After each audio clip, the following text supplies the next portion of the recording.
Hello, and welcome to another edition of Your Therapist Needs Therapy, the podcast where two mental health professionals talk about their mental health journeys and how they navigate mental wellness while working in the mental health field. I'm your host, Jeremy Schumacher, licensed marriage and family therapist. To support the show, head over to patreon.com/wellnesswithjer. Like, subscribe, share, leave us a review. That helps. I don't know. I'm a therapist, not a podcaster. So here we are. I'm super stoked today. I have another I don't know, mental health adjacent is the phrase I always use. Another professional drawing from a different field of professional work, but somebody who's very passionate about mental health, somebody who's had a big impact on my mental health without knowing it, and we're just getting to collaborate. So I have Lynden Sculpture Garden artist in residence, Jenna Knapp, joining me today. Jenna, thanks so much for coming on. Thank you so much for having me, Jeremy. I'm so excited to be here.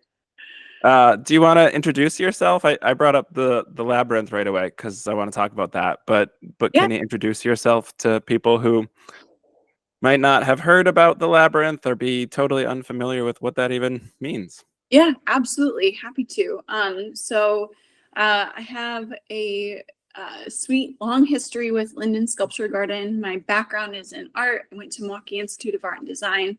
I was seeking out internships when I was still a student there.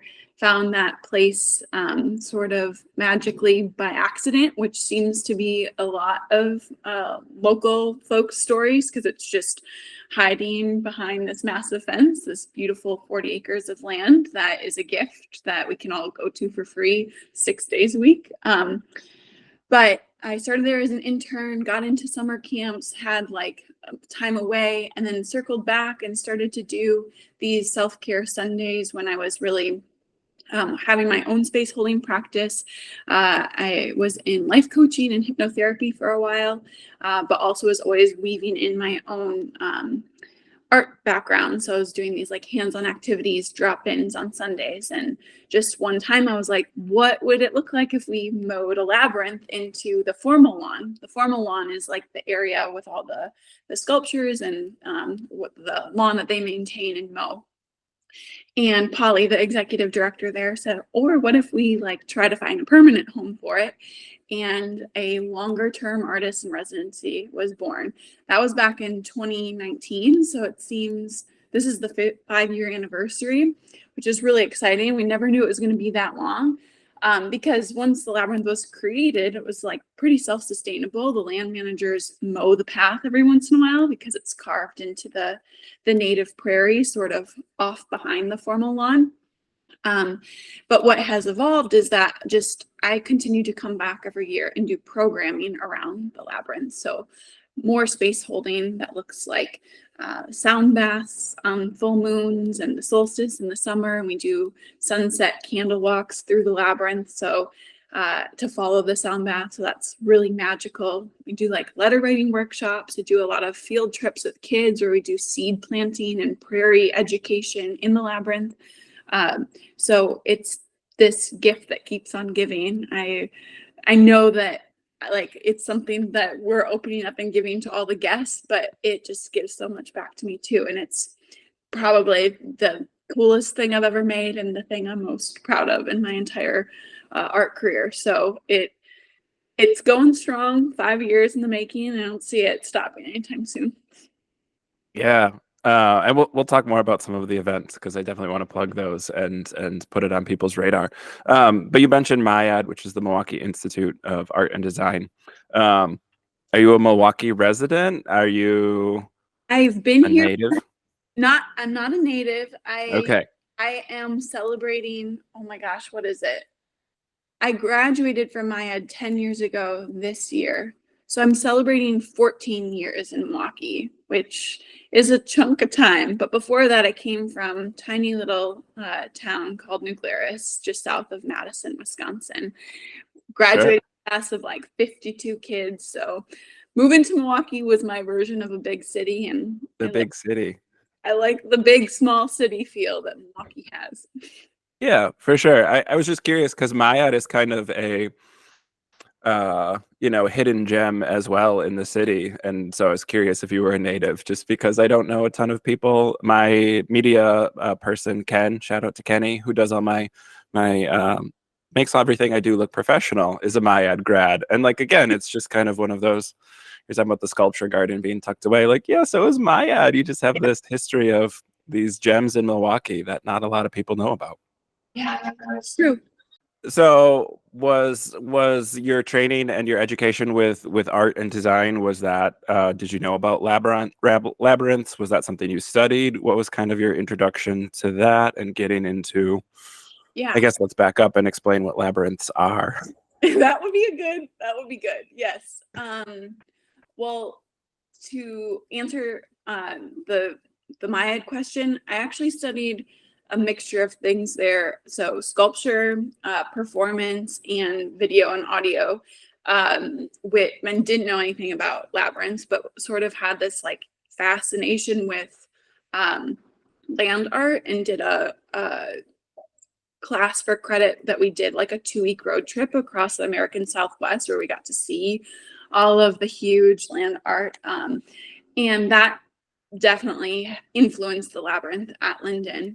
So if you're unfamiliar with what a labyrinth is, different than a maze, I think people think they might be the same, but a maze has a navigational challenge where a walking labyrinth is the same path into the center and the same path out, and is used for meditative purposes or reflecting. You can find them a lot on floors of churches. You can find them on grounds of hospitals. So people use them to pause during life's transitions, or to grieve, or to celebrate, or to just process. And not limited to just walking, right? There's like, it dates back thousands of years. There's the symbol of labyrinths all around the world that people use, like finger labyrinths is also like a meditative practice. And even just the symbol can be like recognized as, people believe that it served as like protection.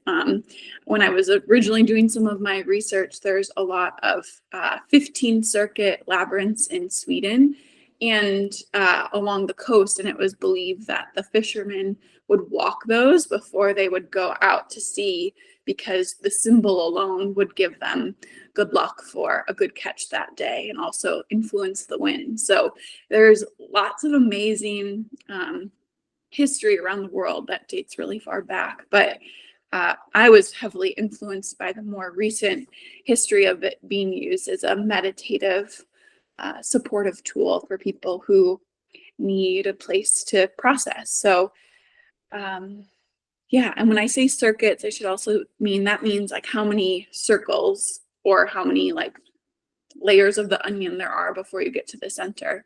And the one at Lynden is 5 circuits and 80 feet in diameter, and is also located on a hill, which is unique. Most are flat. So the hill factor definitely plays into how the labyrinth is walked and enjoyed, and can impact a little bit through the seasons. It's a little bit more difficult to walk in the winter. Yeah. But Yeah. And I think for again, people who aren't familiar, like I had no idea about them. I literally I was at a conference and someone presented on how like they provide good bilateral stimulation, which is a thing that we talk about a lot in working with trauma. Getting both sides of your brain to connect, and different parts of your brain communicating is a good way to process trauma. So something like walking, something where your brain has to go from right to left continually in a pattern, is really helpful. So even things like reading can provide some of that bilateral stimulation. That's why you hear play Tetris as a way to process trauma. All that's bilateral stimulation, getting right, left part of your brain communicating. And so a labyrinth is these circular circuits you walk, but then they have an endpoint. And so you turn and walk back that other way. So not only is the walking providing that bilateral stimulation, but the way the labyrinth is laid out also creates that bilateral stimulation for you while you're walking the circuits. yes, exactly. And so when you say that someone presented on it, then what was your next step to find like labyrinths near you? Oh, I was fascinated, right? So it's like, I've never heard of this. Where are these things? So there's like a labyrinth locator. Yep. I don't remember the website. I We'll think put it in the show notes. Yeah, I think it's literally worldwide labyrinthlocator.com or something like that. And I was shocked how many are at churches. I grew up very conservative, evangelical, and have since left the church. I work with religious trauma as one of my specialties. And the conference I was at was like a pagan conference. Like it was I don't know, I don't want to say like non-religious, but like kind of, more of a disorganized, and it was not an organized religion putting it on. And so it was just fascinating to me to like learn about this labyrinth in a pagan setting and then look it up and find all these churches. And so the sculpture garden, Lynden Sculpture Garden, is the only one that I could find at the time that I was searching that wasn't at a church. I was at a point in my life where I did not want to go to a church. And Mhm. so it ended up being near my therapist's office. So when I went to therapy, I would go to therapy, and then after session, I was like, all right, I'm going to go to the sculpture garden and walk this labyrinth. And that became my habit, my pattern with going to therapy, because that first experience I had was like so moving and powerful for me to sit in therapy, which is super healthy and I love it. Right? It's the title of the podcast. Your therapist needs therapy. My first guest was my therapist, Well, and so then after therapy, I go and I walk the labyrinth, and like I don't know, it was magical. Like it was just this really great way to I'm an intellectual, so I like to verbally process in therapy, which is the thing my therapist calls out a lot. And then to walk the labyrinth was like this experience of processing. And so that very congruent feeling of like I've processed things verbally, intellectually, but also getting a chance for my body to process it. And I got to the middle and there's some little benches and I sat there. I had some music on. I was the only person in it, which was also magical. And like, yeah, it was just, I was like, I'm hooked. Like, I'm going to keep doing this. It's awesome. what time of year was that first experience? I'm curious what season that was in. It was like early spring. This Nice. was, gosh, probably like 3 years ago. Um, so stuff hadn't like flowered or taken off yet. But I also loved it. It was very like Lewis Carroll for me, the author who wrote Alice in Wonderland, because Mhm. it's I don't want to say it's hard to find, but it's tucked away from the main ground. So I was familiar with the sculpture garden. Again, shout out to Lynden Sculpture Garden. We'll have links to their stuff too. Free access during the pandemic. I have two small kids. We went a lot because it's just a place where you could be outside, you could walk around. The art's lovely, the nature's lovely. So I've been to the sculpture garden often, and I didn't know the labyrinth was there. And I like wandered around for a while looking for it because it is like there's a path cut into kind of where the prairie starts. And it was, I don't know, at that time of year, again, there was enough stuff that had grown but not flowering. So it's just like going through this little portal of trees and grass into the labyrinth. And like there's a little walkway before the labyrinth starts. It's a little, I don't know.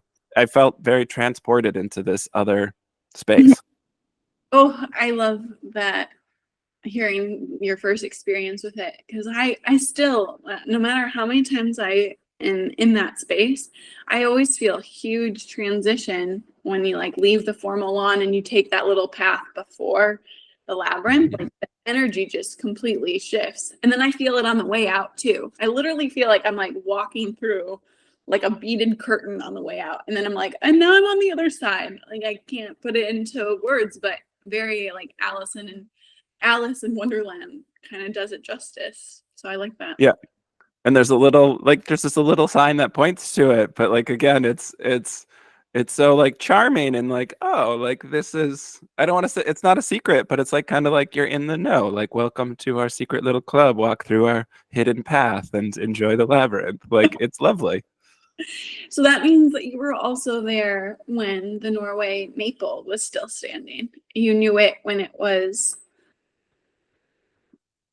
there. I get sad about it because that came down a year ago now because of an internal fungus. And it was just this huge, beautiful presence at the top of the hill that kind of like Mhm. looked over, provided a lot of shade in the summer. And now it's just this like big hole in the sky. And it changes the energy of the labyrinth. But the cool part is it's like taking on new life because when they cut it down, it was so heavy they couldn't take it out right away. And they just like cut it into logs so that it could at least not interrupt the path. And my first time seeing it, I like told the land managers, I was like, please don't take it away. Like it has to like live here in this new way now. Like it's changing, but it feels like it still wants to be here. And now it's really cool because when people walk it, now there's more than just the center to sit at. There's like these Yeah. cascading logs down the hill. But it's interesting, like that's the part about working with the land, working with longer term projects like this. It's like it's going to change, like, and that's a powerful metaphor for anyone who continues to come back to the space too, whether it's through the seasons or through the years. It's like spaces change, we change, things evolve. It's like a pretty powerful way to check in with yourself when you're visiting it frequently and or even just annually, right? Yeah. Yeah. And I mean, for me, at that time in my life, I was going to therapy regularly, where now it's maintenance. I check in when I need to. But so going to the labyrinth in different seasons, like you said, like it's a different vibe in winter. And we've had some mild winters here in Wisconsin where you can still walk it and it's not too much. It's a little bit of a hike, but not too much. And so, like, again, being able to see it in the fall when all the beautiful colors are there, to see it in the winter when it's very kind of somber, and to see it in the spring as stuff starting to bloom, like it is a different experience. And for my mental health and the way that I respond to my surroundings, like it's very grounding to go and be like immersed in nature in, again, a way where I think an indoor labyrinth, while still useful, while still awesome and doing a lot of cool stuff, like I personally find a lot of value in the nature aspect of just checking in, and that metaphor of like seasons changing and there being different seasons for different things. Yeah, absolutely. Is it okay if I share about my first experience with the labyrinth? Because I feel like I didn't answer that Yeah.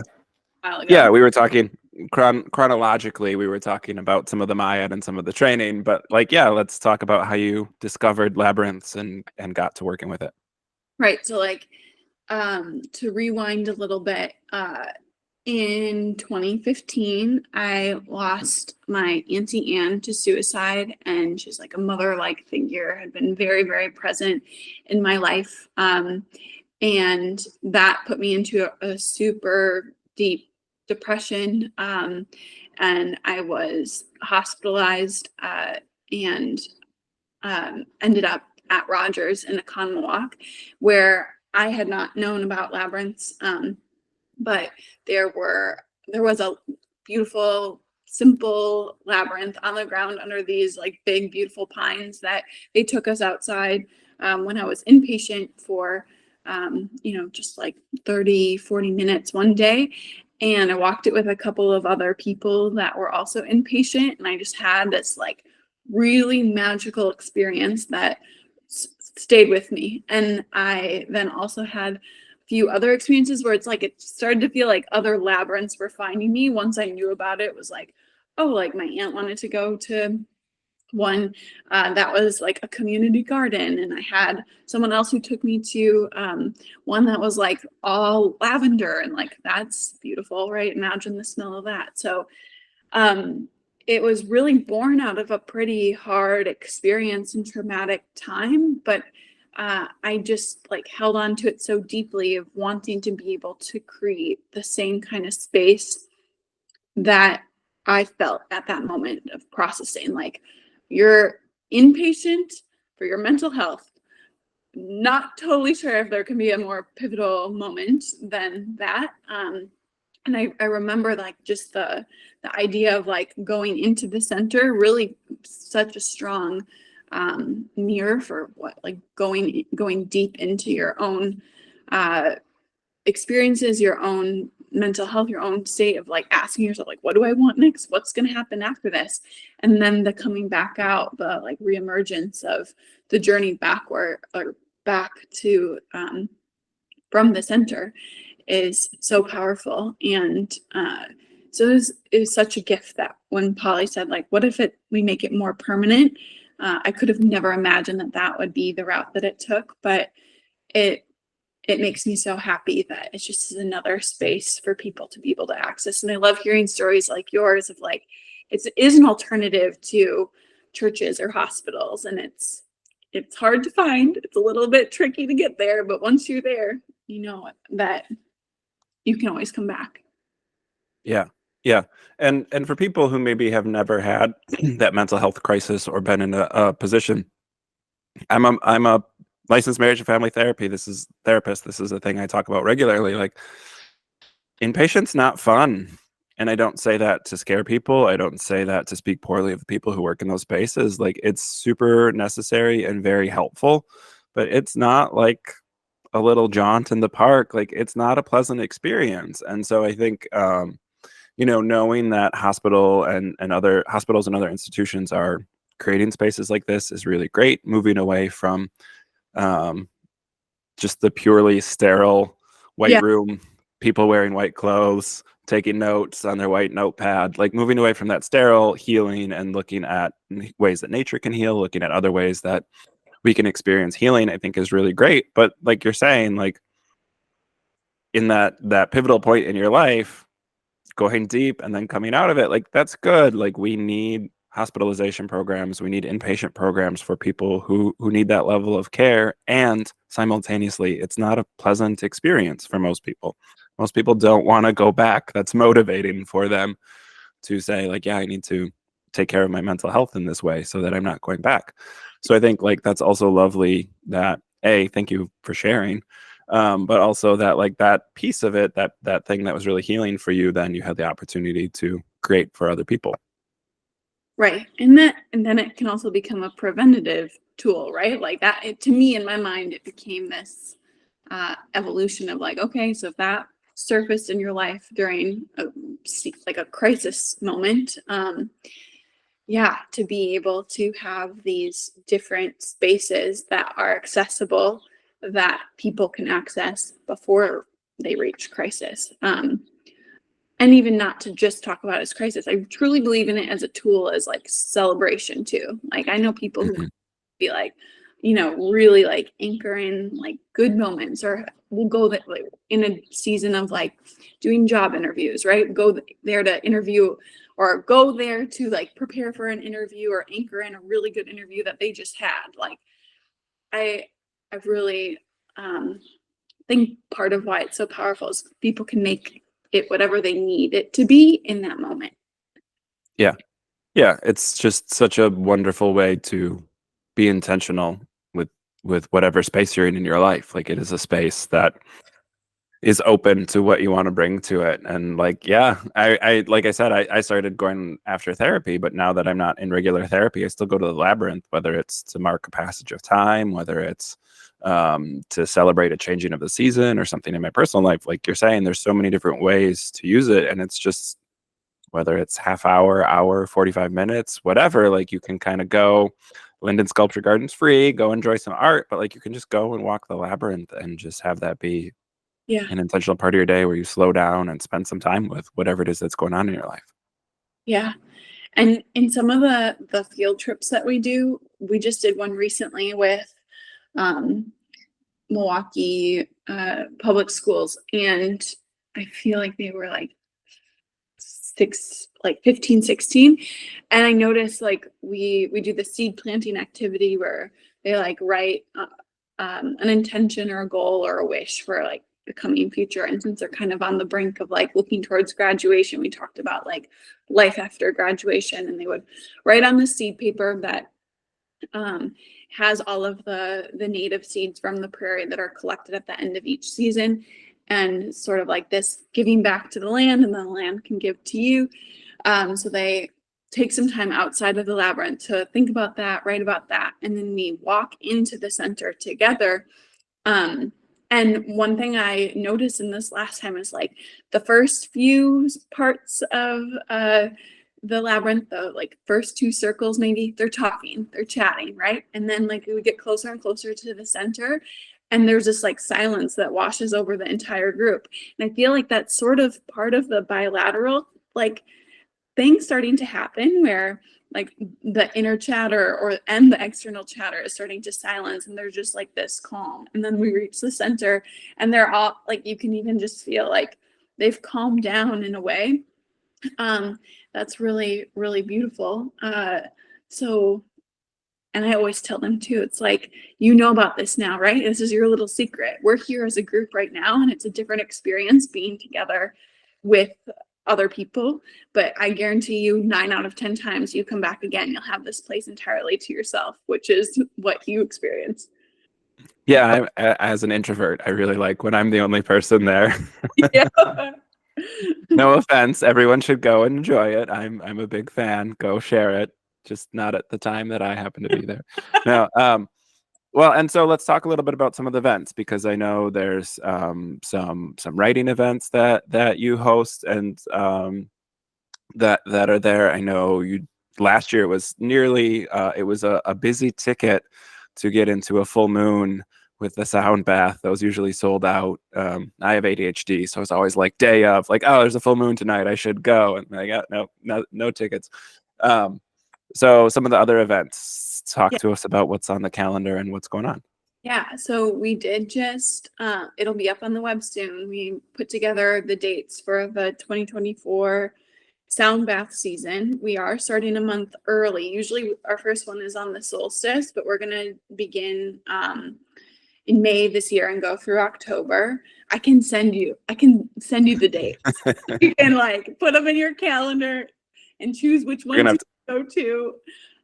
Fellow ADHDer over here, so I sympathize. But so we have that. That's a fan favorite. We're really, really grateful to be able to keep doing that, collaborating with local Milwaukee legend sound artist Savon.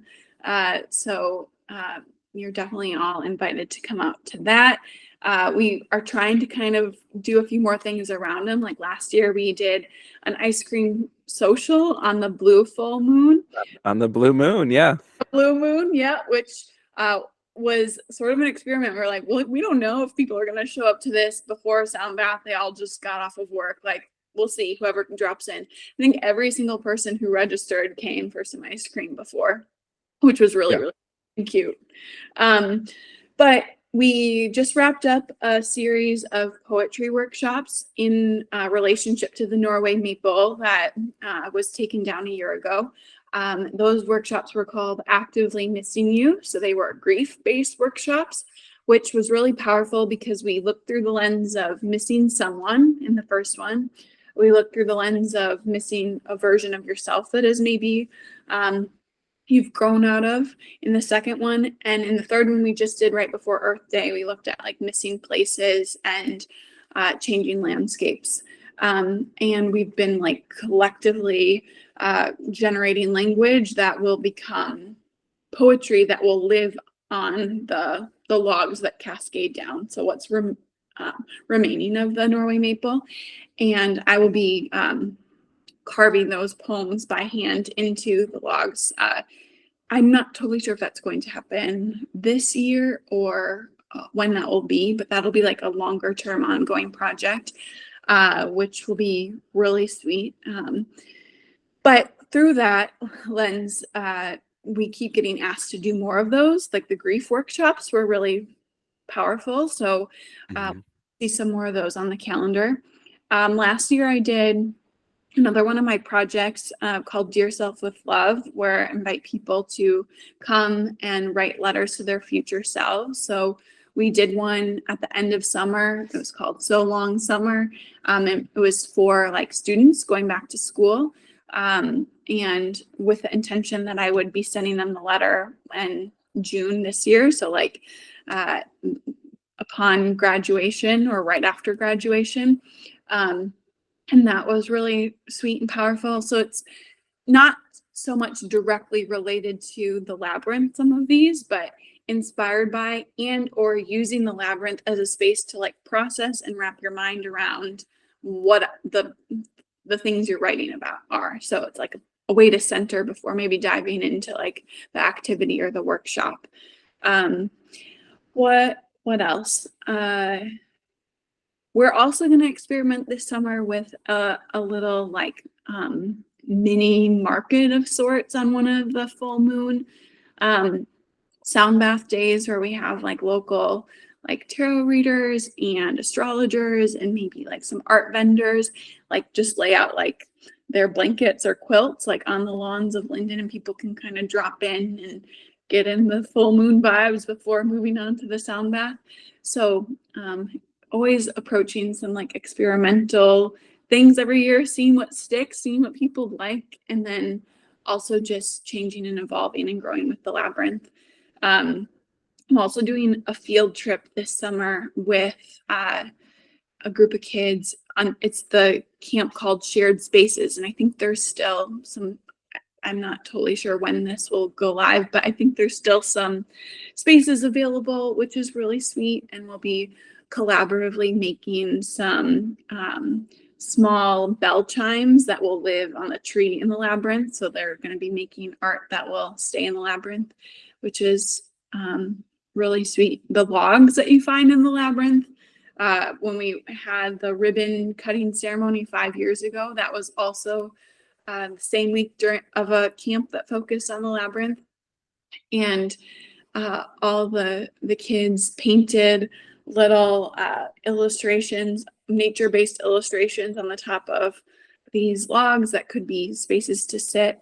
And the prompt was like, what do you want to tell all the people who will walk this labyrinth? And some of the messages were just so sweet, and the kids were so proud to have their art be shared with all the people who would walk it. And I've heard through the educational directors there that they still have kids that come back and like check on how their stools are doing, which is so really sweet.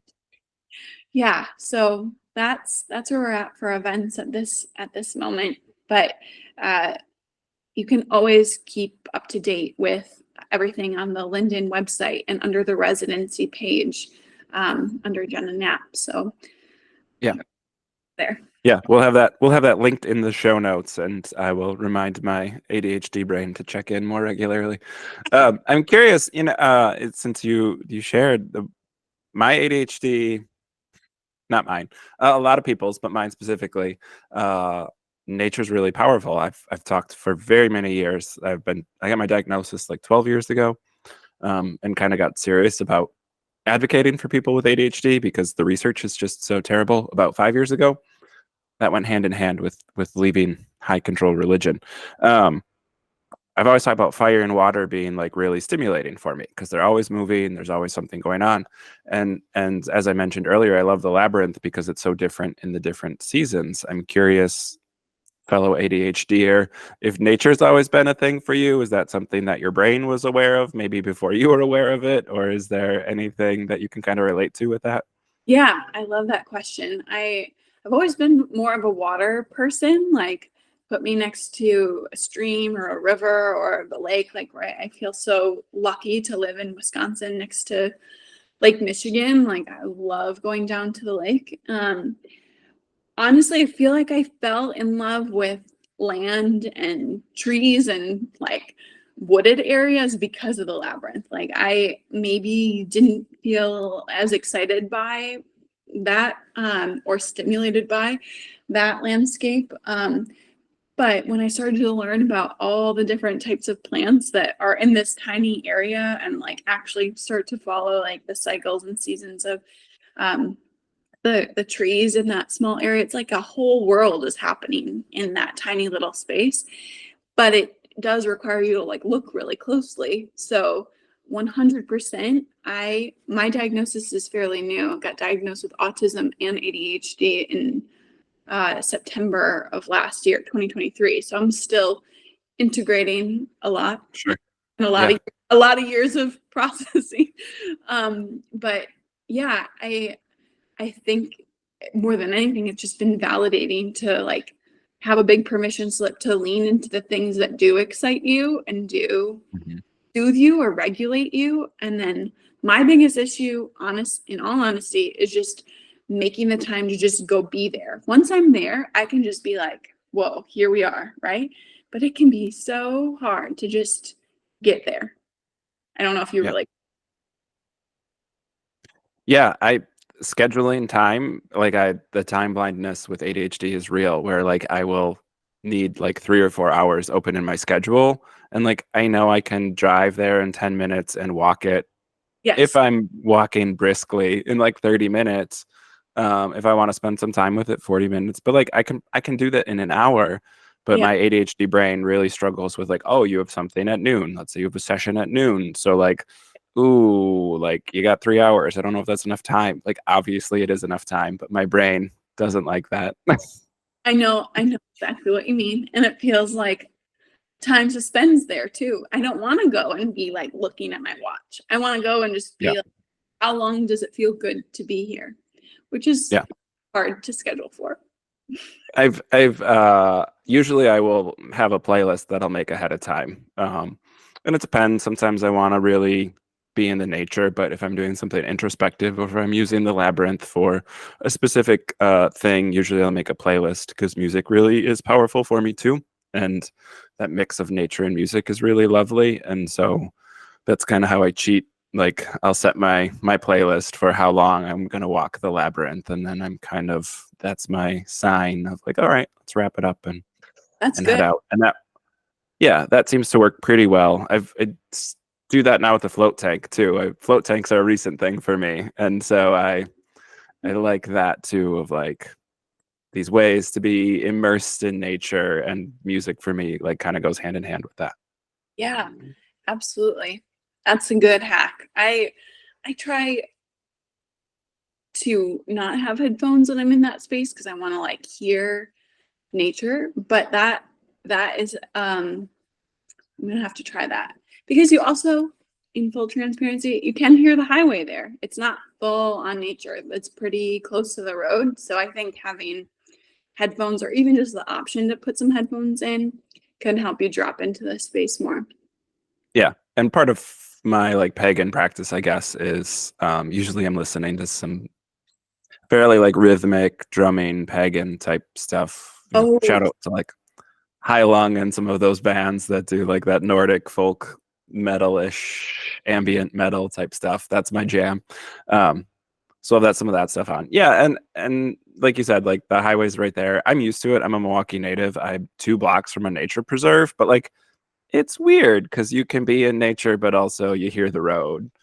Um, the road doesn't bother me as a city native. It's more if other people are in the labyrinth. That's why I like to have my headphones on. yeah. And like as a mental health professional, I love humans and I care about them deeply. I don't always want to speak to them, and I'm not good at small talk. So Yes. I appreciate all you Midwest nice people wanting to greet me, but like sometimes it's nice to have my earbuds in and my sunglasses on and be like, yeah, I'm just doing my own thing.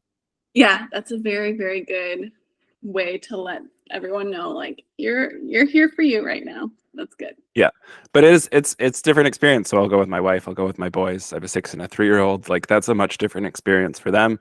They love the logs. They love the stools. They love pretty much everything, but like taking their time. So they'll sprint laps around it, and it's just like it's good still. It's still a good experience, but like it's different than using it on your own. So yeah, there's I don't know. It's great. Amazing. Very cool. Jenna, thanks for making the labyrinth. Yep. I appreciate it. Appreciate it so much. If people want to find out more about you, if they want to learn about your work, see some of your other art, where can they go? How do they find you? Yeah, so I am pretty active on Instagram when it comes to social media. It's Jenna Knapp.